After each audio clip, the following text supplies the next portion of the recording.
So Let's get it basically, going. it's like Shark Tank, but the viewers can invest. And I think, all right, so we're going to have 6 startups. Each startup gets 2 minutes to pitch, and then we have up to 5 minutes to ask questions. And last time, I don't know if you remember this, Shaan, but last time the companies that pitched ended up raising like millions and millions of dollars.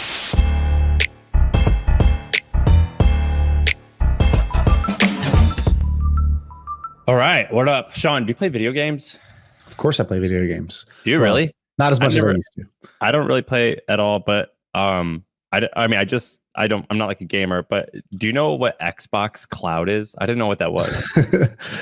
Yeah, kind of. I'm in the PlayStation universe, so I don't really use Xbox Cloud, but it's like the cloud gaming thing for them. Yeah, but basically, I paid like $1 to play Flight Sim. Do you know what Flight Sim is? Yeah, of course. You probably love that thing. It's awesome. I just started doing it, and like, because me and Sarah are thinking about going to Korea, and I'm like, well, let's just go like fly to Seoul right now and see what it's like. You can fly around, and I paid $1 for it, and I'm playing on my computer. It's so cool. I've never like been a video gamer, but it's awesome. A video gamer? Just gamer. Hello, fellow millennials. Yeah. Wait, so do we not see these pitches? What's going on here? So I see a bunch of comments. I've got a screen over here. Do you have the comments set up? Okay, here we go. And then I believe Courtney or someone else is going to control it. So someone's going to come up and they're going to pitch for 2 minutes. Okay, great. And we're really investing money this time? Maybe. I'm not doing it I'm only doing it if it's good. Well, yeah, only if it's good. Of course, I'm not going to just throw money at something bad, but I'm ready. I got the checkbook out, so I'm ready today. I think $100,000 would be awesome to deploy if there's a great startup in here, but we shall see. What's up? I can see the chat. So let's give a background here. All right. So this thing, it's called stonks.com. It's like a live Shark Tank type of company. I'm an investor in it, so I have some interest here, but you're not an investor, right, Shaan, of this company? No, I'm just working for free right now. Yes, I don't care if people use it or not, but I just wanted to disclose that. But so 6 companies. Describe the format. It's cool. There's basically a video screen where they pitch the investors. There's right now 250 people watching live, and then there's a live chat, so people in the audience, and they could tag themselves as angel investor, founder, VC, just I don't know, normal, muggle, and they can chat during the pitches. They can also express interest to invest, which will let them like connect with that founder after the fact. So it's kind of like a way to do angel investing no matter where you are in the world, making Shark Tank, the default process for investing, which is pretty dope. And yeah, as Calvin says, no small boy stuff today. That's my only rule with these founders coming and pitching. They always say, "What's your advice?" I say it's the same as always. No small boy stuff. All right. So basically it's like Shark Tank, but the viewers can invest. And I think, all right, so we're going to have 6 startups. Each startup gets 2 minutes to pitch, and then we have up to 5 minutes to ask questions. And last time, I don't know if you remember this, Shaan, but last time the companies that pitched ended up raising like millions and millions of dollars. So it was pretty interesting. So let's see if we get that. Just another life change. Just another day. Just another life change as far as I'm concerned. Well, because so basically we're doing this live, and then we're going to air on our YouTube and podcast, and I think people can still invest at that point. But so yeah, a lot of lives were changed. But let's check it out. So we're going to go the first one. Jesse, you're going to bring it up. There you go. 2 minutes, and then we do 5-minute Q&A. Awesome. Hey guys, Luke from Cherry here. Hey Sam, hey Shaan. So Cherry exists to ensure accommodation businesses get more direct bookings, and in turn giving consumers better travel deals. So online travel agencies today, like Expedia, Booking.com, and Airbnb, bring in around $250 billion in bookings, resulting in around $35 billion in commission fees. An average property can sometimes pay up to 30% commissions on those bookings. With the market power that these guys have, it's really hard for an individual property to get direct bookings. And that's where we've come in. Meet Cherry. Cherry is a free browser extension that gives you deals when searching for accommodations. You can find it right now at joincherry.com. So imagine that you're searching for a property. You're looking on booking.com, you found one you liked, and bam, Cherry's going to pop up. It's going to show you a better deal for booking directly with the property. And on clicking Get Deal will take you directly through to the property's direct website. We copy across the guests, the check-in, the checkout, and the promo code, allowing you to check out with ease. Now, Sam, imagine we did this with Marathon Ranch. On Airbnb, you could have Cherry popping up, showing a deal directly to customers, allowing them to come through to your direct guesty booking engine on your own website. All of our properties have a dedicated backend, allowing them to manage their deal daily, monthly, or seasonally. They've got full control. The current product works across desktop, and in the future months, we'll be launching all your favorite travel deals directly from your pocket on mobile. We're highly adaptable. We work across all accommodation providers like city hotels, resorts, vacation rentals, and the future proofing of our product is across attractions, flights, and also car hire. Within 4 short months, we're approaching 1,000 partner properties in Australia, New Zealand, and Canada from all the major brands you might be aware of. And by November, we'll be launching into the US with an expected 20,000 partner properties. We're the team to get this done. We've got a mixture of great travel and tech experience and an integrated sounding advisory board across marketplaces, travel, and tech as well. So what do you say? Should we get back to traveling? Oh, nice little closing. Did you work on that today? Yeah, I did. That's good. That's good. I like that. This is really like Shark Tank. It's like, so what do you say? Shall we fly through the skies? All right. So, okay. So let's start off. Sam, give me your initial thoughts. I don't know this space that much. So my initial thoughts are I'm trying to figure out how this is different from just like Expedia with a Chrome plugin. Or is that it? Is that like the dumbed down version? Yeah, we're essentially allowing properties to get more direct bookings by having it pop up on online travel agencies, sending them direct to the property's website so they're not having to pay the large commission fees. And there's like a two-way incentive. So the buyer gets a little discount and then the hotel doesn't have to pay the referral fee to Expedia, right? Correct. Instead, they pay a referral fee to you, presumably. Yeah, we charge on a performance base and sometimes on a subscription base. So are you cheaper than Expedia then? Yeah, correct. So for us, we charge a performance fee of $10 a month, and then we pay 79 cents a click. Whereas some of these properties are paying, upwards of 30% commission on some of these bookings. And the way it works is you have this Chrome plugin installed. I go to hiltonsydney.com or whatever it is, and it says, hey, I go to Expedia or I go to some other website where there's hotels listed, and it goes, hey, by the way, if you just click this little, it's like honey. So I see like a little notification on my Chrome thing. It says, if you click that, you're actually going to save $10 if you just come straight to our website. Is that right? Correct. So how do you get the Chrome extension users, right? That seems like the hard part. So how do you get them today? So as you said, you had 3,000 of them. So where did those 3,000 come from, and where did the next 10 or 30,000 come from, and how much does that cost you? Yeah. So what we've done is we've been able to partner with the hotels that we're signing up, which has made it really easy from a customer acquisition point of view. So for instance, we're launching with around 300 new properties in Canada at the moment, and they're actually rolling it out to their loyalty base of around 2 million members from an email point of view. And so we'll partner with them, and that's the engaging point of view that we're going out with. And then we've got some paid media rolling out across YouTube and Reddit, and those are the likes. Sorry, so I don't understand. So why does the hotel care to tell its customers to install Cherry? Yeah, so they're almost sick of paying these large commission fees that they do to the online travel agencies. So for them to be able to bring their members, incentivize them to use the Cherry product while they're searching across all of the different online travel agencies, it's a benefit for them to then not have to pay those commissions every single time. Do you think that let's say that you're actually advising people not to invest in you because the travel industry is so hard? Like, what's like the honest truth that you would say? Because the travel industry, like performance marketing in the travel industry, seems like the most cutthroat thing there is, next to like, ranking for like lawyer terms like mesothelioma lawsuit. You know what I mean? Like what else? Definitely. Well, I guess the data that we've seen in travel over the last 4 months is that it's actually back and it's bigger than 2019 pre-pandemic levels that we saw. And not just that it's back from a volume perspective, but in terms of what people are spending is higher. So the average room rate of dollar value that people are spending is going higher. So yeah, I'm trying to tell you not to invest at this point, but from our regard, travel's back and bigger than ever. So It seemed like Honey did a great job because they found a way to acquire users for cheap. And I think YouTubers and influencers were like one of the big strategies. It seems like you could do that with these like travel bloggers, travel tips, flight deals, hotel deal type of bloggers, YouTubers, that sort of thing. Have you guys started doing that? And what do you see? What does it cost you to get an install when you pay? Right? Because I don't know, I'm not really buying this idea that hotels are just going to keep spamming their customers to install your app. That just seems, just because they're so fed up with Expedia. Yeah. I don't know. I don't really buy that.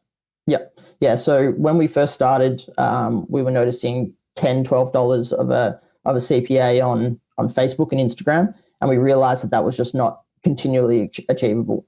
And so we switched and we pivoted very much into the Reddits and the Pinterests of the world. And we were able to get it down to sort of that $2, $3 mark. But YouTube is where we identified the big growth. But how much did you spend?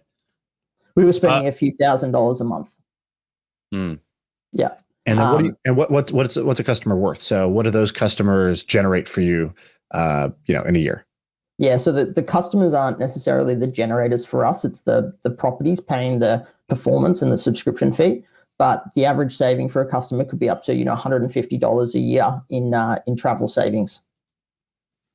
Gotcha. Okay. They're telling us we're at time. Luke, thank you. Thanks, guys. Me and Sam will quickly debrief and then we'll move on to the next pitch. So Sam, are you in or out? I'm out. It has nothing to do with him. It's just the industry. It's not you. It's not me. Yeah. It's the industry. Look. Yeah. So look, I'm one of the very few. There's this weird rule. I don't know if it's a law or it's a rule, but basically, have you ever heard about this where, like Expedia or some other company, there's this regulation that they have to display in like the same rate across all websites if that rate is going to be publicly available. Have you ever heard of that? No, but that makes sense. So there's these guys I met who bought these Instagram handles like @hotel, and now they have like 50 million followers across all their things. And it says DM us for a good hotel deal. And you DM them, and they have a chat bot that figures out where you want to go, and then they could actually send you way more exclusive deals because they don't have to follow the law because it's a private conversation. And I think that's like an interesting take. That's a really intriguing take to me. This take that this guy has, Luke, I think it's also interesting. I don't think it's good enough though to like be crazy different from all the other folks out there in an industry that's, to me, as somewhat uneducated, seems like it's a really, really, really, really tough to succeed in. I think the hard part here is I'm not installing this unless I'm traveling, right? Like I'm not just, let me just preemptively install this. So I think travel is so infrequent. It's hard to get people to install this. And I didn't love that answer he gave at the end. He's like, oh, our customers don't generate money for us. Well, they do, right? They're the ones who go book. And so, on average, of the people that install, 25% actually go book something. And of those 25% who book, on average, that generates $20 for us. And so I can tell you, no public math, but let me just do it anyways. That's, whatever, $4 or $5 that customer's worth for me. And I bought them for $2. So that's your spread. There's going to be some math like that. So that's what I'm always looking for with founders is, can you, from a bottoms up way, explain how the money machine of your business works? I put $1 in here, then it generates, $3 on the way out. And I've done that at this scale. And now the only question is, if I scale up, will that money stay the same? Right. That's what I'm looking to do. So yeah, I'm out as well. Like the guy, like the name, but I think that Honey for travel, if it was going to be a thing, Honey would do it. And if it, and I also think that I think the reason they don't is because as a standalone thing, it's hard to acquire users for this because travel is infrequent and expensive. There's a commenter in the chat room that says, my wife says she's out. I agree with Ben Simpson's wife. And in fact, I want to know what all of your wives feel. And if your wife's not around because she's not watching this at 10 a.m. on a Tuesday, your wife and your husband. So just tell us in the chat after every single pitch, is your wife or husband in or out based on what you know about them? All right, next up. Yeah, I want to know too. And also ask them. My wife is definitely out. Yeah. My wife is definitely. Is Sarah out for you? Yeah, she's not in. And if you want to ask them what your wife's opinion is on Shaan and me, as well as the startups, we'll listen to that, but only if it's a good thing. Next up, Ollie, hold on, look at this comment from Ollie. I keep my wife away from the show because you guys are too handsome. Look, if I had a nickel for every time I heard that, You'd have like 15 cents. I'd have 3 nickels. Yeah, maybe 25 cents. Maybe we have a whole quarter. All right. Pill Up is the next startup. What a name. Yeah. Hi, guys. Pill Up. Pill Up. Don't be gang signs. Pill Up. Yo. That's why I took the name. Pill Up. Cheers. Okay. Hi, guys. I'm Ankur, co-founder of Pill Up, and I'm here to make you millions. Let's get started. So 56% of patients in India have poor medication adherence. And guess how many are chronic patients in India? 430 million. So that's a big problem and a huge opportunity for us. But what are the reasons behind this poor adherence? Number one, forgetfulness. People tend to forget to eat their medication due to old age, or they're just busy with their schedule. Second one is poor medication management. People take the wrong medicines at the wrong time, double dose. It happens more often than you think. Financial constraints. The fourth one is personal beliefs. Some people in India believe if they start to take medicines, they have to take it for the lifetime. And the fifth one is unable to read doctor prescription. Presenting you the Pill Up solution. We pre-sort your medication by time and date, personalized as per your prescription, but you will still forget to take medicines due to some reason, right? Don't worry, we got you covered. We provide medication reminders on your preferred platform so you don't forget to take medicine. But in case you still do, your wife will remind you because we're going to alert her after 1 hour of your medication time. And lastly, we convert this beautiful doodle art of the doctor into a Pill Up planner, which is much easier to understand. We provide a one-stop solution to improve your medication adherence through the app, through pre-sorting pouches, and our dispenser. We are a team of engineer, analysts, and doctor. I'm a serial entrepreneur and a YC alumni. Dr. Manish has 19 years of experience. He is a cardiologist, and Akansha is the brains behind this whole business. To put things into perspective, even if you miss 1 day of medication in tuberculosis, you start again from day 0. Let this sink in. Thank you. Good job. Thank you. Ankur, that was awesome. Let that sink in. Thank you. You started and ended with some major restaurant owner energy right there. Like you came in, said, "I'm here to make you millions," and you left with, "Let that sink in." Thank you. I've actually never seen that, and I don't know. I'm still a little shook. Sam, you take it away. That was great. Yeah, I think you did a good job. Is this an Indian company? Is this in India? Yes. And you're like you're in downtown India right now. I could hear the where are you at? I'm in the capital, New Delhi. Nice. You're wearing a Y Combinator shirt. Make something people want. Is this a YC company? No, my previous startup was a YC company. And what was that? Nice. Yeah. So this was in winter 21. So me and my partner, we pivoted and had a different vision for where to take the company. So I started a new. Is this company basically PillPack for India? Yeah, kind of, but the customer insights are a bit different. So PillPack was focused on medication management, pre-sorting, so that people can stay back at home and spend more time with their family, while our focus is on to increase the medication adherence issue, which is reminding people to take their medication, timely intervention, and to make their life more easier and convenient. So I would say 50 to 60% PillPack, but there's more to it. And why doesn't PillPack focus on that? So is it that in India, the problem is different, like the people's behavior is different? Or why wouldn't you just do PillPack for India? PillPack's been quite successful. Is India itself not enough of a differentiator from there? No, so PillPack hasn't entered India because there has been a recent healthcare regulation change. So that makes it possible for India. The UHI change, similar to the UPI, if you're aware about the payments change that happened and changed the whole fintech industry. Similarly, the UHI change is happening in India. Moreover, due to COVID, the e-pharmacy have been booming in the last 3 years with the CAGR of 45%. And with the online payments, it has made possible to get this technology out there. Earlier in India, online ordering of medicine wasn't a concept. You should change your shirt instead of make something people want. You should say make drugs people take, and that'll be a head turner. What is the what's the traction like? I feel like you gave us the high level problem and solution pretty well, but you didn't say much about traction. So we launched 2 months ago. Last month, our traction was $1,300. We, on an average, get an order value of $200 from our customers per month, and we have a very high retention rate. But as the sample size is very small, it doesn't make sense to say it is 90%. Sure. And how are you going to get customers? So we have 3 channels. One is B2B. So today also we made a B2B partnership with old age homes, with whom there are 20 to 30 clients staying in their old age homes. Second one is we are pushing out the product by introducing it to the doctors through our sales channel. And third, we will be starting our influencer programs next month once our WhatsApp bot and all the technical side is on track. And really important question, is that 0 to 1 on your bookshelf? Yes. I'm in. No. Yeah. Is that Settlers of Catan? Oh, Yeah. interesting.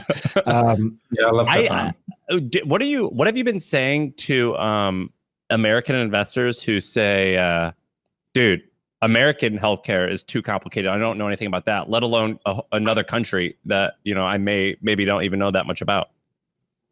So I haven't reached out to the American investors yet. So this is my first pitch. I just wanted you guys to be my my investors because I love my first million, and I've already received funding so that I can get into Y Combinator again, and I have a clear path for the next 2 years. The funding is secured. And for the American investor, as I said, I haven't reached out to them yet. And you said that the e-pharmacies have been booming, and I think that's Yes. very true. I looked at investing in an Indian e-pharmacy. Why don't they just do this as part of their offering, where they're able to sort of so their focus is very different. So e-pharmacies right now have been working on 2 things out of the 15 problems we have identified. They are working on the delivery part. They want to do the delivery within 3 hours. There are 3 unicorns already in this space, and the whole market right now is discount-led. No one is working on what happens post-delivery of medicines. So that's the space we want to work in, and that's where we are finding a lot of interest from the people. And all our sales are mostly through word of mouth. So we are in the pre-launch phase. We just shared the product with 10 people, and then they just shared further, and now we are 250 people. And next month we are doing a proper launch. And you said you're raising $200,000 at a $4 million cap. Is that right? Yeah. Okay, great. And they're telling us right now 100,000. Awesome. We're at time. We can close it up. Thank you so much, Ankur. Thanks for coming on. Thank you, Shaan. Thank you, Sam. Thanks. What do you think? I like it. I'm in. I would invest in this at pre-seed. Now, the questions I have, the things I would want to know is, he mentioned that his last company, which was YC21, that's not very long ago. It did not. Not a red flag, but something to ask about. Yeah, exactly. But there is some red I see in the distance. I just don't know if it's a flag or like it could be a red flag sign. Yeah. Right. We'll see. So why did him and his co-founder disagree? What went into that? How did they handle it? So that seems kind of interesting. I'd like to know a little bit more about that. And I'd also like to talk to some of the e-pharmacy people and be like, hey, why isn't there a pill pack for India? And just hear what they say. Do you have, well, I guess you don't need an Indian-based person to tell you that, but do you have someone who's somewhat of an expert on India healthcare? Yeah, I know a guy who runs one of the big e-pharmacies there, and then just in general, this is I'm one DM away from getting that answer. So that would be the other contingency for me. That's why I would pass. Is I don't have that. I don't. You could tell he could have told me anything about India's healthcare, and I would have said, Right. yeah, okay, cool. Yeah, he's like, so India has now floated. It's next to China. You're like, oh man, that's cool. Didn't realize. Yeah. So he could have said anything, and it's really hard for me to know what the truth is. Right. So I don't know if I would do it. Also, tell me what you think about this. Do you think that it's a good pitch or not to say we are Pill Pack of India? We are blank, but for this country. Yes. Sometimes I'm like, yeah, okay, I'm okay with that. You don't have to sell me on something. He really Don't should piss, don't piss on my back and tell me it's rain. Just tell me what it is. Yeah, exactly. He should have just told us what it is. He should have said, we're PillPack for India. PillPack has built a X billion-dollar business and was acquired by Amazon, and they don't operate in India because of that, because of India-specific regulations, like he said. So the PillPack for India is going to start in India, and it's going to be us. Now, the things that we do that are similar to PillPack is blank, blank, blank. That's been validated. The part we're doing that's new is this. That's how I would have pitched that business in order to like make it faster for the investor to understand the size of the prize. Do you feel partial towards Indian startups? More so than more so than like like a French startup or something. Yeah, kind of. Like, I think I know a little bit more about the market. I've been there. I've, family there. I've now invested in a bunch of companies there. So it all just builds over time. But also, it's a humongous market that has just had this, like, what do you call those? Like inflection points or whatever. Basically, 1 billion people all got mobile phones with internet in the last like couple of years. And that just like, it's a dramatic before and after.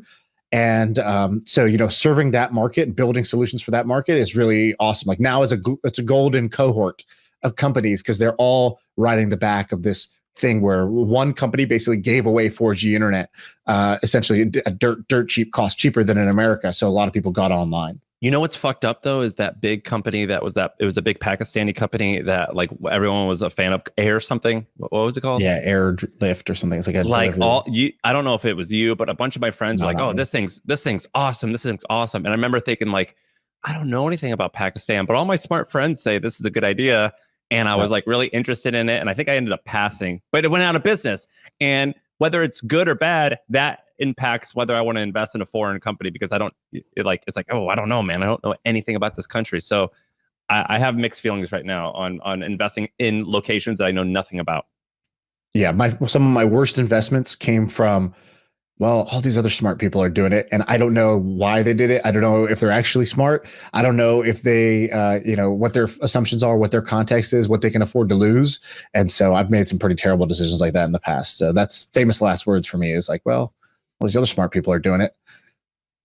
Yeah, well, sometimes that works, though. It worked once for me. All right, Steve, Campus Inc. Campus Inc. College laundry? Oh. Close. I don't know. Like I got like a stain on my, or it was like a college tattoo parlor. I don't know. Love it. I haven't gotten that joke before, but I appreciate it. We'll let you tell us. Go ahead. All right. Hey, everyone. My name is Steven. I'm the CEO of Campus Inc. We're a D2C and B2B merch platform powered by college athletes and college students.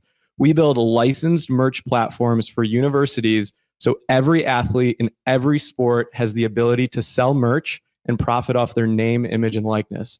Meanwhile, we train students on those campuses in design, sales, and marketing so they can support the athletes and sell to other organizations like the Greek system. Last year, we did $4.5 million in sales. This year, we're on pace to do $7 million. Shaan, you went to Duke, so I'm going to pick on you a little bit. In another world, you're a 5-star recruit. Former Coach K brings you in and introduces you to your new NIL director. You have the opportunity to sell your own branded Duke merch through Campus Inc. We're talking jerseys, custom drops, limited releases, and you're going to earn anywhere between $8 to $15 per item sold. Your jerseys are going to be sold in the stadium and online. And when you go to the Final Four, you're even going to make money on Final Four apparel. When you go pro, Shaan, you're going to be able to sell your Duke jersey for the rest of your life. At the University of Illinois, we made our college basketball team over $100,000 in the regular season and Mark Cuban invested in us over a cold email. He's helping us take this to every college across the country. So far, we have over 600 athletes in our queue. We've signed 15 schools, including Duke, UConn, Syracuse, and most of the Big Ten. Our platform solves a few significant problems. One, we noticed that universities are desperate to show they're supporting their athletes in this new NIL space. Coaches are losing recruits because other schools are moving faster. They need a solution. We have it, and we're there for them. There's also over 180,000 D1 athletes who are all micro-influencers and don't have the time, resources, or skills to run their own merch platform. We're there to help them. Finally, we know that traditional D2C is throttled and at the mercy of Facebook. We'd rather reward the students. We think we have an unfair advantage in acquiring customers. When we sign schools, they connect to athletes and athletes connect with fans. And that's how we sell merch at Campus Inc. All right. Wow. No No small boy stuff. No small boy stuff, dude. I see you put me. Oh wow, do you have your own no small boy stuff? Hey, shirts, actually, I got a bone to pick with Shaan. Yeah, Or Sam. Sorry, Sam. Yeah. I designed you guys a merch platform. Here, check this out. Oh, I remember. Dude, nice. Dude, I that's remember. sick. Okay, that is awesome. And I think I replied with, send me that shirt. I want it. Well, And I said we could actually, the site is live right now. I bought the domain too. what is it? mfmpod.shop. Okay. Now let me tell you something. I wasn't trying to be an asshole to you. I'm just an asshole to everyone who sends me those. That's why I'm helping Shaan out with the Duke stuff. So I don't know about you, Shaan. I bet he does, and even more so. I get like 5 or 10 of those a week of someone saying, I wanted to buy merch, so we just like made a store for you. And I politely tell them to fuck off. And I think that's what I said to you, right? Yeah, I forwarded that to Mark as well. That's why I didn't want to come on the pod. No, I'm just kidding. So now that we're friends, Sam, I'll treat you nicer. Yeah, you're crazy. We should do swag. Okay, but I know, let's go back to his business. Let's go back to his business. Okay, so I really like a bunch of things about this business, but I have some questions. Okay, so what do I like? I like that you're basically riding the wave of this regulatory change. The NIL change that just went into effect, and that means all the businesses that need to serve that market of college athletes finally being able to monetize their name and likeness, which is what NIL is about. All those businesses are being created, last year, this year, and it sounds like you were early on that wave. Couple quick questions. Can you use the team logos like you did there? So you don't need a special license for that. So that is a special license, but we go to the university and we basically pitch to them that we have an inclusive and holistic solution. So every sport, every athlete, softball, baseball, rowing, right? Good. They grant us the IP, and then we're able to build them a whole school platform. And so, we're able to do what's called co-licensed merchandise, which is a very specific segment of licensing. And we've got those at 15 schools. You're like, we've sold tens of women's lacrosse sweatshirts. Well, I'll be honest. One of our biggest rev generators was women's softball at like Virginia Tech. The girls just crushed it, and they were in like World Series, and people are buying their stuff. I mean, it's not just football and basketball. Amazing. Mm-hmm. What's Learfield? Someone was saying how Learfield owns 90% of the licensing rights. And if I know nothing about it other than 3 seconds on Wikipedia, if they own it, can you also get it? So Learfield owns collegiate licensing. We get the license from them. So they are the license clearinghouse on behalf of the university. So when we go to Duke, for instance, we talk to Duke, pitch them. They say, okay, go apply for your license. You go log on to Learfield, apply. Duke accepts it in the back end. They're just the exchange that you use. And is Learfield incentivized to let you guys grow? Like, at some point, do they see this as competitive to what they do? Well, so there's different parts of Learfield. Learfield is a licensing arm for the university. So they're there to protect the IP of the university. But when we have something that's a really unique segment, it's hard for the university to say no. So if I just wanted to sell just Duke merch, Duke would be like, no, we've got hundreds of other people doing it. But the fact that we're in a very niche vertical, the universities are more inclined to create the best opportunities for their athletes. It'd be silly for them to say no, because he'd be taking away opportunities for them. By the way, we have 500 people watching live. I think your startup has 140,000 of total interest, which is pretty dope. People in the crowd. How old are you, Steven? I'm 30. You got that young 22-year-old dog energy. There you go. I'm a dog. Look, there it is. I'm a dog. Thank you for proving my point. Does that have a hot dog on it? Dude, put those 2 shirts in a package and please send them to me. I'll Venmo you. Those are awesome. He's like, dude, I have a store. Just go buy it. Why do we have to do this? A coupon code. give me that coupon. Sam 100. What about, and I like you're doing this franchise model, right? So you're basically going to get like kind of passionate, cheap labor on the campuses. And you're going to have this set up on each campus where they do the design, the marketing. Yeah. And we already have that. Up until NIL came about, that was our thematic approach. We teach college students design and sales. So right now we have 150 students on 40 campuses. They're really big into the Greek system, but now that we have the Greek system and sports, it makes it so much easier for our students across the country. So, Gotcha. Okay. So this is kind of a pivot or a bit. it's just opening our opportunity, because before you couldn't do really sports. Now you can do just about everything. When did you start this company, and like how much money have you already raised? So I bought out a little print shop right after graduating college. I had a Brian Scalabrine design go viral when I was in school. And so I had enough money to buy this little print shop out. We've since scaled that. And so we just got Mark's investment for $250,000. Other than that, everything else was bootstrapped from the ground up. So this is the first time we're actually raising capital. So we still own most of the company. And we are cash flow positive. We should be profitable this year. There is like a first movers, like we got to land grab all these schools pretty quick. Okay, you got to stop. Sam's getting too excited. This is a video and a family show. We can't cross the line here. So you're saying all the right words. Yeah, Dude, I love you. you. I think I love you. I'm in, and my wife is definitely in. No, I'm totally interested. I think you've got a lot of charisma. You got a lot of charm. You're all the story about buying a small print shop and then getting Mark Cuban via cold email. I know that it looks like you have Lightbank on board. They seem like sharks. I don't know much about them, but they seem like if you got them. That's Groupon. Yeah. Yeah. That's so Eric. You have a very interesting energy about you. So I'm definitely interested in learning more. They're telling us it's time. I got one last question for you, which is, these ideas sound fun, and I often run away from fun ideas because a bunch of people go try to do it. Maybe the opportunity is not that big because it's fun and sexy.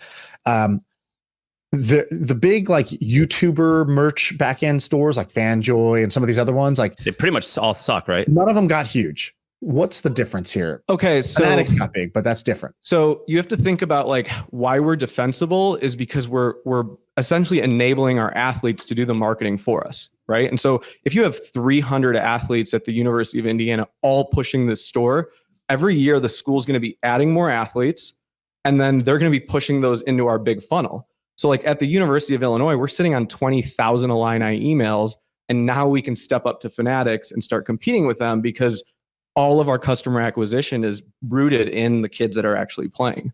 Does that make sense? Yeah. Okay. So what's Spring? So Teespring is the platform. Actually, Walker is one of my good friends. Oh, yeah. Okay. And so like a lot of our stuff, there's a small circle of us that are raising money in the tech space and apparel. We all talk to each other. So a lot of this is calling on a lot of each other's APIs, and using a lot of the tech that's them. What? You print through them? No, we could print through, like we have our own facility, but that doesn't scale. And so our CTO actually came from a company called Printavo. Shout out Bruce Ackerman. He got acquired recently. And so we can connect to thousands of print shops across the country. And so we have the ability to connect the same way Teespring does, Custom Ink, all the bigger guys. Right. Yep. Where do you live? You live in Chicago? Chicago. Nice, dude. You want to hang? Right. Sam's coming over. Yeah. Okay. All right. You're talking dirty to me, Midwestern guy doing all that stuff. I'm very interested. Yeah. Thanks, Steven. Great job. We'll talk soon. Thanks. I like him, man. That guy had some charisma. I think the business is more than mildly interesting. Yeah. He's a good entrepreneur. You could tell that he has like a bunch of the little like green flags that you would have to be a good entrepreneur. He's got, and I think he's got a really interesting opportunity here because of the NIL change. And that answers the big why now question. Why? Okay. The idea of printed t-shirt swag is like, the oldest solution in the book, but there's a new problem. And the new problem is that all of a sudden athletes can do this. They never could, but they don't know where to start, and they're not going to want to do all this infrastructure. So being the company that partners with them, I think is really strong. These ecom plays can be freaking tough, man. Walker, Williams, who the hard part here is upside, right? Like, is this a $1 billion company? Is this a $10 billion company? There's basically no way this is a $10 billion company. Unlikely it's even a $1 billion company. So that's the hard part. He's going to raise on like tech valuation terms. No, right? he's 10 million cap right now. Yeah, but what is his revenue? I don't know yet. He didn't say. He said seven. He said 7 million this year. I think he said. I mean, but it's in ecom 7 million is like not very much, right? But this is 4 million last year. He said, it crosses the threshold. So 4 million last year, 7 million this year. It crosses the threshold of being interesting enough to not say no, at least for me. Yeah, the one thing I would want to be figuring out here is, okay, cool. You're going to raise this money at 10. Are you going to raise money again? And does he think about this mentally? Like, oh, I'm a tech founder. I'm going to raise my seed, my series A, my series B, my series C. If so, I'd have to get off the train. But if he's basically like, hey, I'm going to fund this and value this based on the category that I'm in, which is, let's say in this case, e-commerce. I think our tech-enabled e-commerce. I think that there would be a better conversation there. So I think that's my only concern is how big is the prize. I like everything he's doing, but that part's not in his control. Yeah, well, I felt bad for being rude to him, so I'll look at it. This data is wrong every freaking time. Have you heard of HubSpot? HubSpot is a CRM platform where everything is fully integrated. Whoa, I can see the client's whole history, calls, support tickets, emails, and here's a task from 3 days ago I totally missed. HubSpot, grow better. All right, next, Terrashroom. Jared from Terrashroom. What's up, guys? How we doing? What's up? All right, take it away. All right. Sam and Shaan, why do people listen to the My First Million podcast? Well, it's because they want to make more money. Coincidentally, Tim Ferriss says, of all the billionaires I personally know, almost without exception, use mushrooms on a regular basis. So if you want to step up the podcast to My First Billion, you might be interested in what we're building. So Terrashroom is really straightforward. It's a patent pending mushroom grow chamber that is intelligent and automated. And so that way anyone can grow mushrooms at home effortlessly. And the problem is while a lot of people want to grow mushrooms at home, growing mushrooms is complicated and it's an eyesore. And I've been growing mushrooms for nearly 6 years now, so I'm speaking from my own personal experience. But mushrooms, they're becoming a wildly popular, and the space is blowing up with billions that are spent on mushrooms annually. So let's transition a bit and let's talk about product market fit, where we're at. So the past about 2 months, we spent about $4,500 in Facebook ads. And this has resulted in nearly $65,000 worth of pre-orders. And how our business model is set up, we have subscription revenue, basically gross supplies that we send every single month. When you factor this in, we're looking at over $100,000 when you factor in this subscription LTV. And this is the team that's making it all possible. So team is stacked with deep technical, operational, and sales experience. We have multiple exits and IPOs under our belt. And one who you might even recognize is an old friend of yours, Sam, as well as former guest on this podcast, Justin Mayers. So what we're looking for is $500,000 at a 3.25 post-money valuation. This is going to help cover all manufacturing costs, get us slated for a Q4 launch, and ultimately shipping out in Q1 of next year. So guys, if you want to be part of building a product that's helping people become happier, healthier, and maybe even produce a few more billionaires, then we'd love your help to make this happen. Thank you. Dude, that Tim Ferriss quote, ambitious. That's a very rich quote. Is that real? He said every single one of his billionaire friends takes mushrooms. A derivative of mushrooms, we can say, but yes. Interesting. Well, good pitch. It looks good. So explain what it is. It's a homebrew kit for growing shrooms. Yeah. Any type of mushroom species. So let me give a little bit of backup. So there's a couple companies that are kind of in the space right now. One is Back to the Roots. They're doing over $100 million right now in revenue per year. Okay. Back to the Roots is doing $100 million in revenue. Yep. And then there's Mudwater, there's Four Sigmatic. Basically, when you take of some companies that are in this space, they're doing nearly $250 million from 3 companies alone. What we're doing right now is we have a Trojan horse. This is a beautiful grow chamber that gets people in the app ecosystem where we have awesome upsell opportunities into other verticals. And the long-term play is ultimately therapeutics. So when you think of the science, the research is irrefutable. Legislation's changing. It's 2022. Big pharma, quite frankly, they're scared. They see the science. And so we just have a really, really cheap way to basically super cheap customer acquisition costs, get people in the ecosystem. Then ultimately down the line, we can almost go down to telehealth and a lot of we're not selling atoms. We're ultimately selling ones and zeros or bits and bytes. So let me pause you. So you said Back to the Roots does $100 million and you're like, that's a comparable, but I go to Back to the Roots and it's moms and their kids and they're growing plants at home is what it looks like. Not high achievers taking mushrooms to be happy because the money didn't make cool them happy. moms. Yeah, cool moms. Yeah, this seems like a totally different thing. So let me talk a little bit about distinction. You can grow any type of mushrooms in this: gourmet, medicinal, other varieties as well. This is not limited to the type that you're thinking of, as well as you can even grow microgreens. I mean, this is ultimately a containerized grow environment that gives you full control over all environmental settings. So there's a lot that can happen in this. And that's the exciting part is we have an IoT device that's connected in the home. You guys know what's happened with SodaStream, Traeger grills, doing hundreds of millions of dollars in revenue. Exact same thing. And this is exactly where we're skating to where the puck is. And so why do you pitch it like it's the like psychedelics thing versus, hey, we're SodaStream for growing like, veggies or whatever the hell, like micro veggies, whatever. There's a couple people in the whole space right now when it comes to like hydroponic grow solutions for like lettuce. And I think the truth is like what we're just seeing is the green rush happened a couple years ago, about a decade ago in California. We're seeing the exact same thing happen in this mushroom space. And that is where there's going to be billions and billions of dollars to be made. So you can sell, I know nothing about mushrooms. So you can sell that stuff? So here's the thing. What we are selling, just to be clear, what we are selling is just the grow chamber. We're just selling hardware, and we'll basically sell some raw ingredients you can buy from the store or what have you. And then we will also sell basically the grow supplies if you want to do gourmet varieties. Fun fact, it's not something that most people don't know. You can order any type of mushroom spore varieties, if you catch my drift, because they do not contain the psychoactive ingredient in 47 of the 50 US states. This is a legal loophole. I've been growing them for about 6 years, all different types. So it's something that not many people know, but it's becoming very well established. Are you on shrooms right now?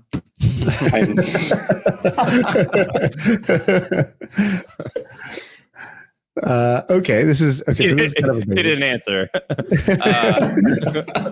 No, he's got his wits about him. All right. Okay, so you're doing this, and you think that also like you're growing through paid ads, and through paid ads, you're like, okay, we're not going to get blocked by Facebook for basically saying, grow your own weed at home. Like, that's what they wouldn't allow that, but you're going to basically be able to show this terrarium, this home, little terrarium that you're going to be able to buy. Yeah. So actually, it's funny talking to Justin Mears, we're doing a huge pivot away from actually the whole like anything psychedelic. So it's actually just very much like generic. So taking it very much more down a PC route to basically just grab a much wider audience. Wow. Okay. So you have some interest here. You have 40K of interest, but you're raising 605,000. Is that right? No, sorry. Am I reading this wrong? He's raising 250K at a 3.3 million cap. 605 is like in this whole session, how many people have been interested in funding things. He's got 40K himself. And how is this business? And what's going to happen? Like, what do you think the exit is? Yeah, great question. So honestly, I've just been working on this for the past few months. Everything from the CAD modeling design, literally everything you've seen done myself. So basically, we're getting ready for getting some engineering validation testing, and then ultimately, exit strategy is, extremely profitable, acquisitions. It's just like the truth is like we like to make money. That's why, we're on this podcast, right? But there's a lot of different ways. Give us the unit economics real quick. You can make the device for what?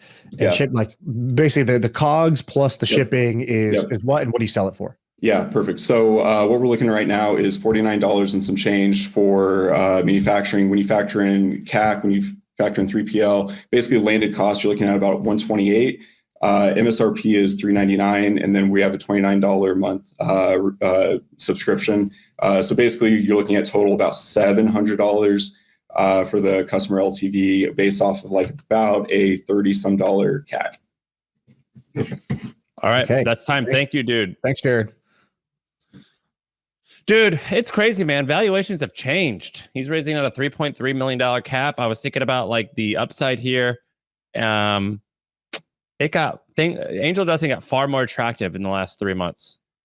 Yeah, these valuations were all extremely reasonable. And I think they were all also very early stage. So these are like pre-seed type of investments, which is great because, that's where a lot of money can be made. Yeah, my wife's definitely out on this one. My wife, who has never said a curse word, never drank a drop of alcohol. I don't think she's a believer that. Would you ever do shrooms? I don't know. Probably not. I don't know. Dude, I've been trying to tell my wife to do it this year. I'm like, hey, before we have kids, you should try LSD or mushrooms or something. That'd be awesome. I'm not going to do it. Yeah, you're like, you should do it. I'm not going to do it. Like the other day, we were talking about this relationship book, like to make our relationship better. I'm like, hey, can you read this for us? That's the problem. I think you just identified the problem. Yeah, that's how I feel about mushrooms. It's like, hey, can you do this for us? It's supposed to like change people's lives and make them feel better and happier. Can you do it for both of us? Yeah, this is. I would say I'm mildly interested in this as well. I need to learn more. I don't know. His answer of is this illegal to sell is still a little. No, he's saying it's legal. He's basically saying all we sell is hardware, and then we sell raw ingredients, and in 49 of the 50 whatever states. Yeah, but he used the phrase. Not legal. He used legal the phrase. Loophole. If you catch my drift. Yeah, you never want to use if you catch my drift and it's a legal loophole during your pitch, because that just sort of says you're 1 inch away from this business collapsing. Yeah. If you catch my drift, that's like that's real interesting to me. More than 2 winks in your pitch, I'm out. Like, you don't want to be like, yeah, you know what I mean? Yeah. So I need to feel I need to learn a little bit more. I'm out, but not for that reason. I just hardware is hard. So if I have the choice between investing in a hardware company, a software company, I'm sort of just leaning towards software unless there's a real outlier. And then on top of that, I don't really know this market. I don't know how real the shrooms trend is. If it's just like a LA, SF, New York type of trend for this type of thing. I don't know how big. No way. I think it's bigger. I think it's. I read a couple books about it enough. Like so that's, people that's that are going to buy $400 Nest looking clean device versus just like pay Diego across the street for like $20 for some shrooms. Like I of course more people take shrooms, but how many people are going to do this? Like that's a good. This like sexy homebrew situation. You ever grew? I grew weed in high school in a closet. Did you ever do that? I can't say I did. Well, we used to like go to Home Depot and have to like buy the bulbs and stuff and like put a lock in the closet so your mom doesn't come into it. These things like this plus Amazon, it's like the easiest thing ever, like to grow drugs. I love it. All right, we'll go to the next pitch. So I think in that case, I was out. You were a maybe. Is that right? I'm a maybe. Okay, cool. Let's do the next one. Morgan from Dealbuilder. Hey guys. How's it going? All right. So my name is Morgan. I'm the co-founder of Dealbuilder. So Shaan and Sam, have you guys heard of the baby boomer tsunami? It's a bit of a ridiculous name, but it's the $10 trillion of baby boomer owned businesses that are going to need to sell by 2030. The unfortunate reality is that a majority of them will fail to sell. And the reason why is because the current marketplace is confusing, it's super expensive, and it's really inefficient. How do we know this? Well, over the past decade, my co-founders and I have sold over 250 businesses and have really mastered how to sell small businesses. And what we've found is that we've developed a proven system for successfully selling businesses. And we found the solution was to build a tech platform so we could rapidly scale and make the process more efficient and transparent. And that's what we built, Dealbuilder, an online marketplace to buy and sell businesses. So unlike typical listing sites, Dealbuilder makes the process guided through end to end, which makes deals close faster and for a fraction of the cost. We make money by taking up to a 3% platform fee of the transaction. So our early traction so far, we've closed $4.5 million worth of GMV on the platform. We have another $8.5 million under offer, and we launched the platform at the tail end of 2021. And currently that's been a year-to-date revenue of about 80,000. We have another 65 million that's listed on the platform right now. And we're projected to hit $1 billion of GMV listed on the platform by the end of 2023. That represents another, at our current 65 million listed, about 600,000 on the platform. And to put in the context that 80,000 of year-to-date revenue, we did 24.5 in August, and we anticipate that a similar amount in September as well. So we're just getting started as those deals are starting to land. Our lead investor is friend of the pod, Andrew Wilkinson from Tiny. We've secured 450,000 of Canadian dollars in funding, and we're looking to raise another 250,000 to scale this and take on this $1 trillion problem. And we wanted to have that trillionaire grindset mindset from you guys on the cap table as well. What's the conversion of 450,000 Canadian dollars to real money? Oh, it's like you guys are paying like 20 to $30, I think. Yeah. I couldn't figure it out, like what monopoly money to USD is. Yeah, no, I think that in actuality, I think that's probably like 150, I think, or maybe a little bit more US, something like that. Really? Okay. Dude, Maybe this a is little awesome. more. Your site is great. I think your branding is really slick and cool. It's not, micro acquire, I think maybe it's because Andrew is just being controversial on Twitter. I don't think that he's appealing to maybe all the right people. I think that what you're doing is incredibly intriguing. This is very interesting. Why haven't you raised from more people? This seems like a pretty big opportunity, and you only listed Andrew. He's great, but that's just one person. Yeah, so we started out bootstrapped. Like we actually just built this for ourselves for the first little while, and then we kind of just we pivoted the business model. At first, it was just like all right, small businesses that weren't a good fit for our brokerage, you go and use this and pay like a nominal fee. And then we're like, wait, this works with bigger deals, and why not just expand this? And that's when we decided to raise. So we're kind of seeing that blue ocean right now and kind of going after it. Have you talked to all of our nerdy friends? Like, well, you're talking to me and Shaan. Have you talked to Cody? Have you talked to Nick, Huber? Have you talked to all of our buddies who are all like these influencers around this stuff? Not Nick Huber. I've exchanged DMs with Cody, but I haven't finalized something. But I also talked to Xavier recently as well, who's really in this space. And everybody's like, yeah, this is absolutely needed. Because like amongst our little like circle jerk group of friends who talk about buying boring businesses, I think you'd have a nice little influencer, at least not a game changing, but maybe a little game changing. But anyway, I would probably invest a little bit. I would like to learn more and do some due diligence, but this is really, really cool. Yeah. When how big is buy biz sell? Yeah, so biz buy sell, or whatever way you want to do it, it's owned by CoStar, and CoStar owns LoopNet, and they're a public company. I think they did 2.1 billion of revenue, but they're just listing. They don't take any transactional fees. So our difference with biz buy sell is that I think Businesses for Sale is another competitor. They had 160,000 listings in 2019, but they probably do 5 million revenue because they don't take any piece of the transaction. So their value capture is so low to what they actually could be delivering on, but they're just a listing site. So they only just send buyer leads. They don't actually help guide through the acquisition. Shaan, why'd you ask about that versus like FE International? Because it seems like that's the closest comp, right? Biz by Sell for the types of businesses you're selling. Like when I go to your site, I see like chocolate shop, IT services company. So like micro acquirers trying to do SaaS. Yeah, we don't touch it specifically. And FE International is doing larger deals that are using basically like a kind of like a private banker. Whereas it looks like this is kind of like how the SMBs are going to trade hands is what you're trying to do. Is that accurate?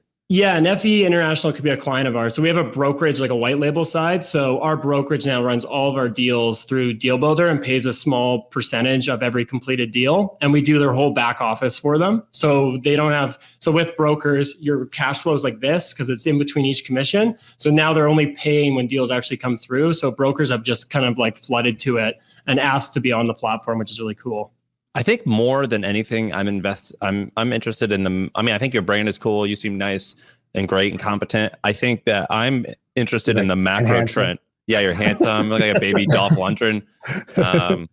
Yeah, like a little Ivan Drago. I think that this macro trend is really cool, and I would like to take a part of that. So how do you get the crank going? So how are you going to get a bunch of buyers and sellers onto this platform? Like what does that take? I'm sure it's a bunch of brute force at the beginning, but tell me what you're doing to make that happen.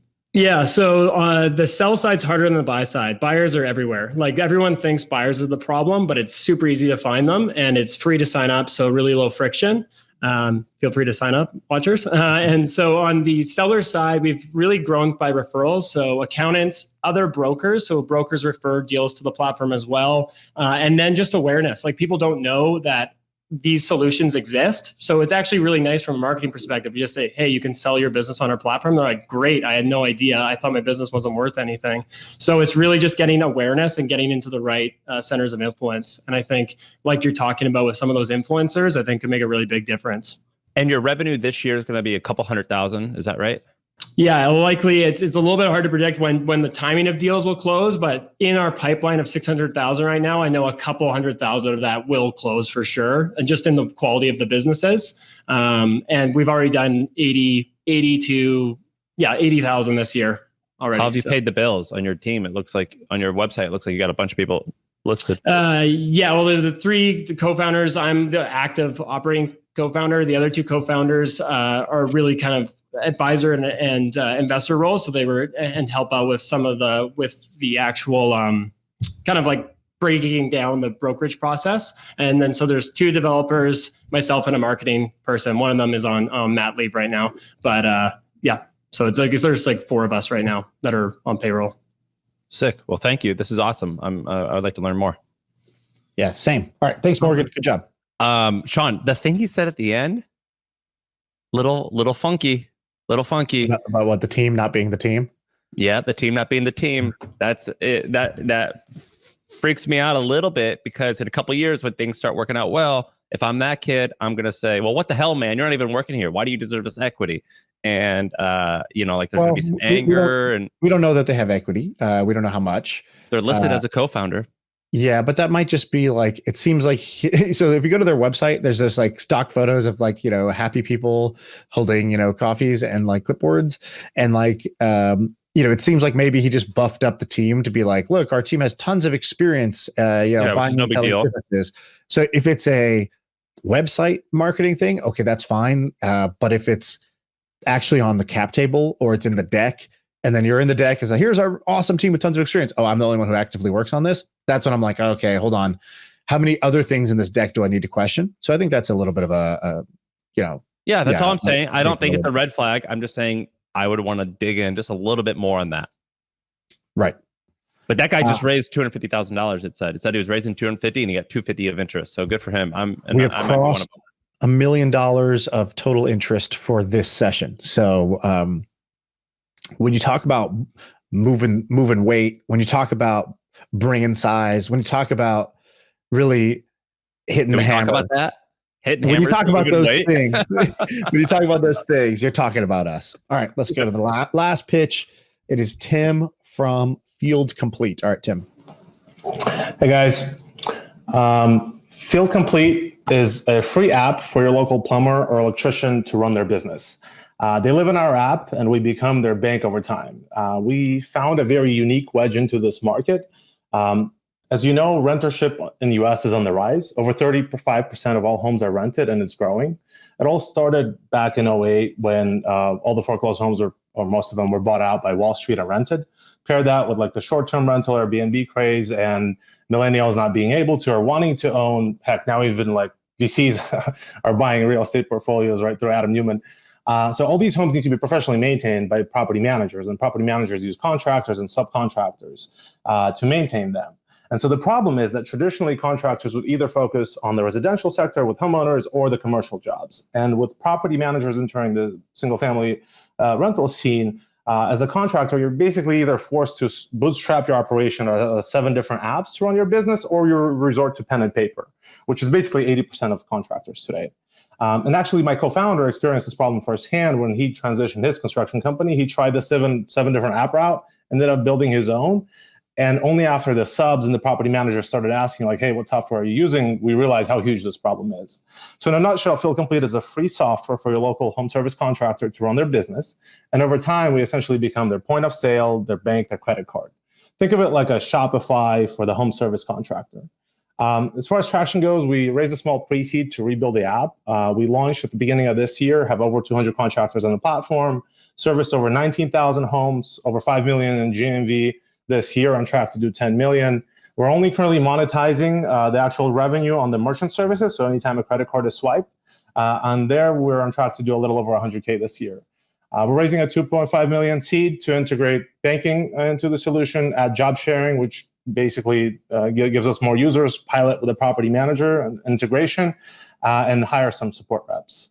We know this model works well because ever since we've removed the SaaS fees, we've been getting about 3 to 4 companies signing up organically every day.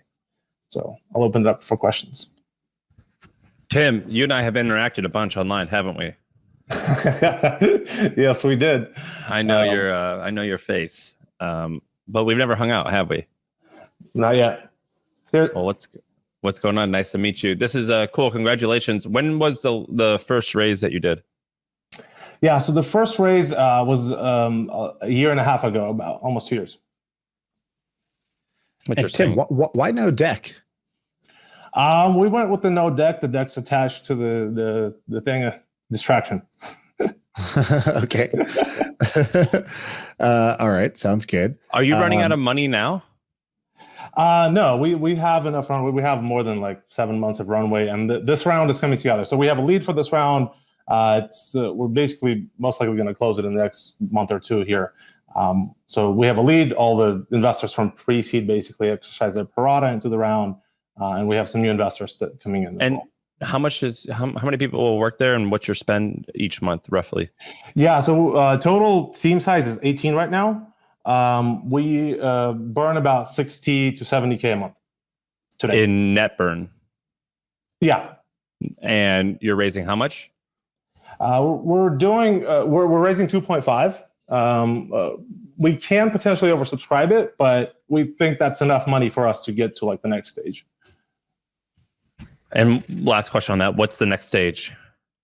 Yeah, so next stage is basically this money will get us to either default alive or raise a bigger growth round. We're on track. So right now, the companies are signing up organically through subcontracting, and so the user base is growing on its own. We literally only have 2 support reps on the team right now, and that's like customer acquisition in this space is tough because it's SMB and it's fragmented, right? And so we found this wedge where through property managers, they work with multi-trade contractors and they sub jobs to each other on our platform, and we get more and more users this way signing up on their own. And so therefore our CAC is not as high. Like we don't spend money on CAC basically. All the users that we currently have on the platform were organic.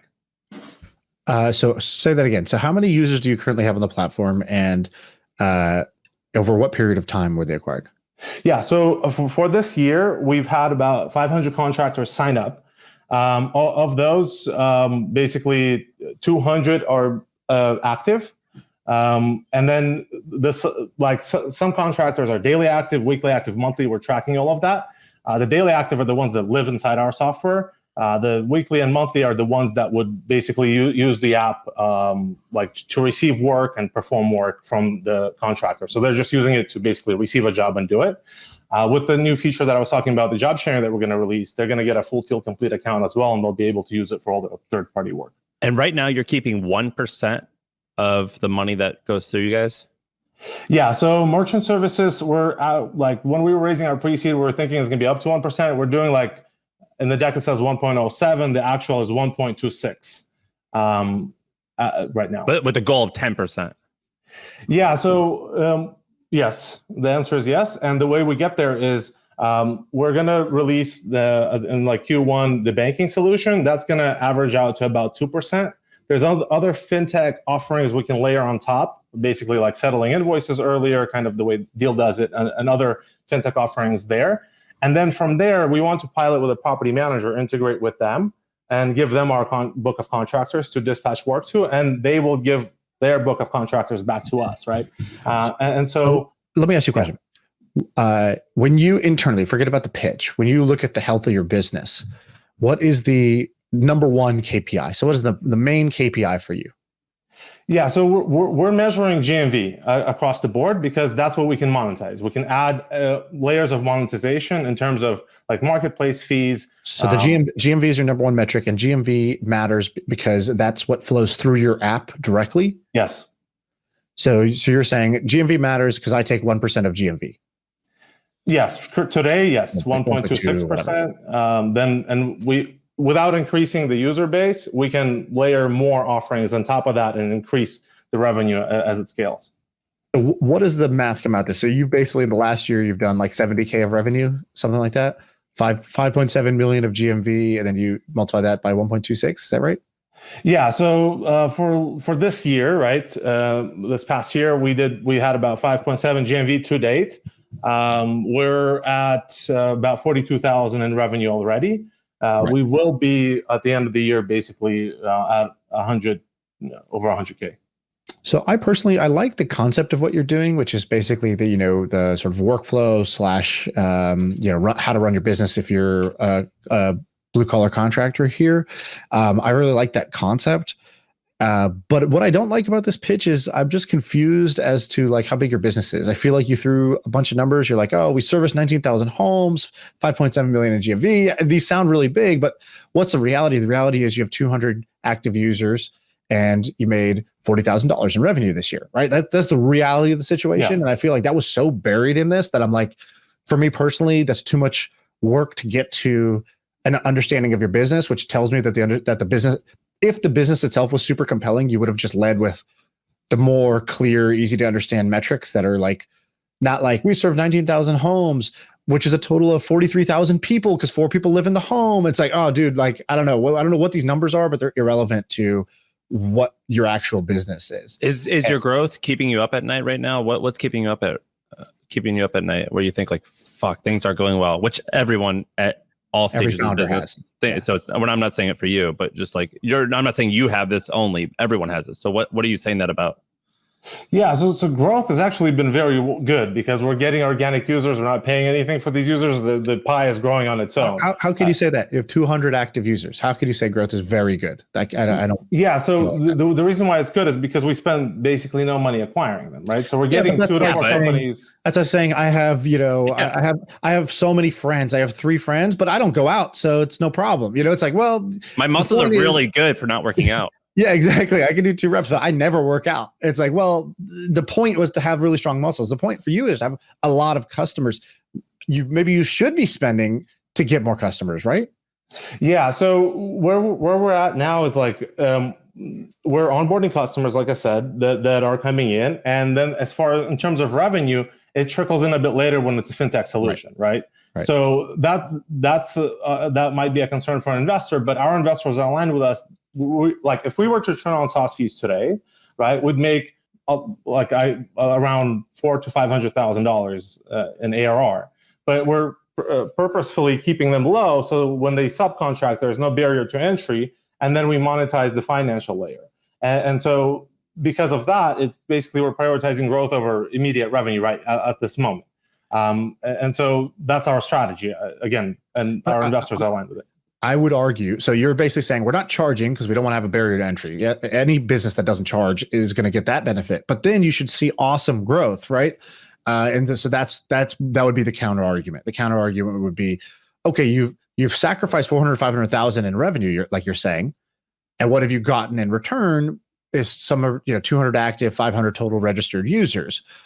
If you had just charged and actually had 400,000 in revenue, you could go, if you spent that money on advertising, you could probably have, 10 times more users. So I don't know. I guess for me, those parts don't add up personally because and I'm saying this too, just because, on the show, there's a lot of people listening. And so they want to hear the full thought process, which is, I think in general, you want to have a capital efficient business. It seems like you might have spent, you've raised 1.6 million to date. Is that correct? Yeah. So in this round already, yeah. Or okay, in the life of the company, how much money has been burned total? Yeah, total burn is we've burned about 1.8 to date. Right. So what I would say is, okay, if I knew nothing else about your business, I would say here's a business that has burned $1.8 million to achieve 200 customers and 50,000 of revenue this year.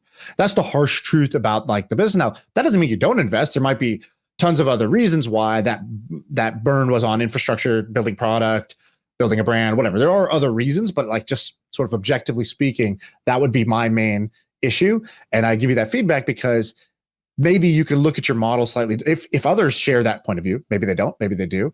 But if others share that point of view, then you could say, all right, the feedback from the investor market is that I need to either have an impressive user number or an impressive revenue number, and maybe I should double down on one of those areas and do things slightly differently. The stocks guys are saying we got to end this particular presentation. Tim, we appreciate you a lot coming on. This is awesome. Thank you. Yeah, Sam, Shaan, thanks.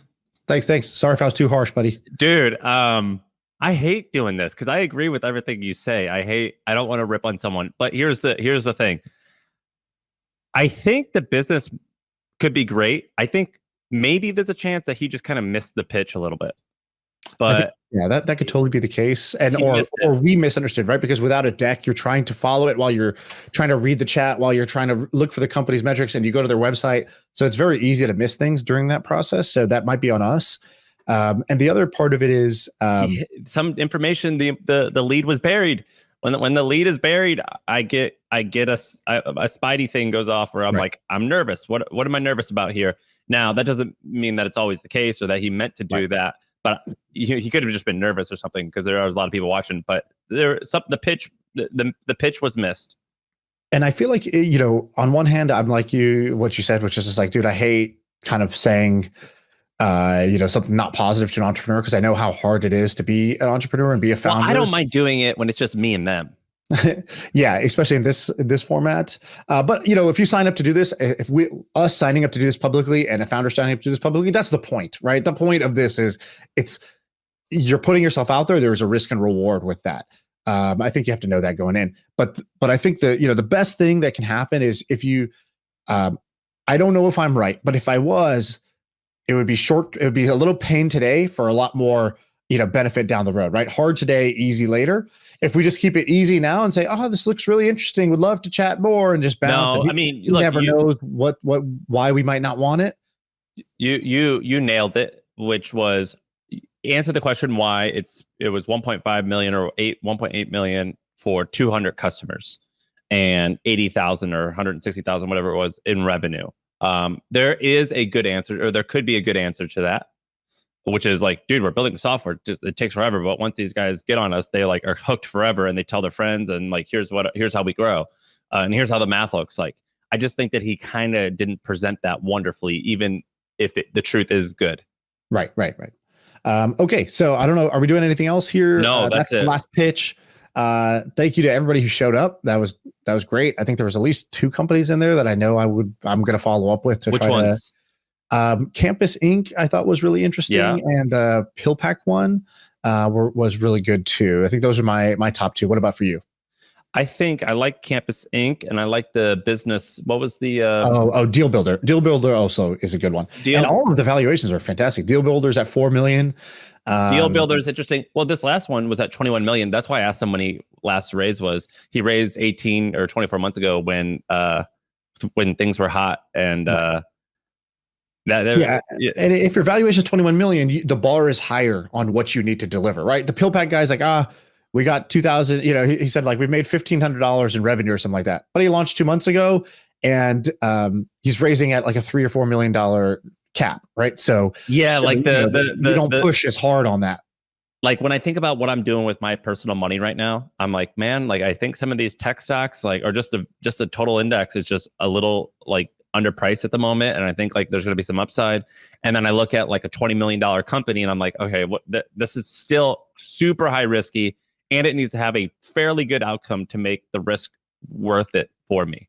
Whereas a $4 million deal with just one guy working on it, it's that could actually survive a little bit, maybe higher likelihood it could survive, and the return could be great. So. Anyway, that's where I am. This is I love the chat here. These people are such there's so many funny people and interesting, smart people. Yeah, the chat makes it a lot of fun. Henry just goes, he's like this pitch was WLD, whole lot of dogs. Dude, I love this, man. These guys are great. So I almost kind of want to have do a pod every once in a while where we have a live chat. This is actually quite good. Yeah, maybe we should. And thanks for coming out. If people like this stonks thing, this is the second time we've done this live pitch. If it's cool, we'll do it again. Dude, these guys, stonks, I'm biased here, but I'm impressed every time I go on their platform. It is cool, isn't it? Yeah, it's pretty sweet. So that sounded like such a pitch. Sorry, but it's really cool. We're at 1.3 million of total interest was expressed. So they really did help these companies raise money. Pretty dope. 500 people were here kind of hanging out. And all right, that's it. We're out of here.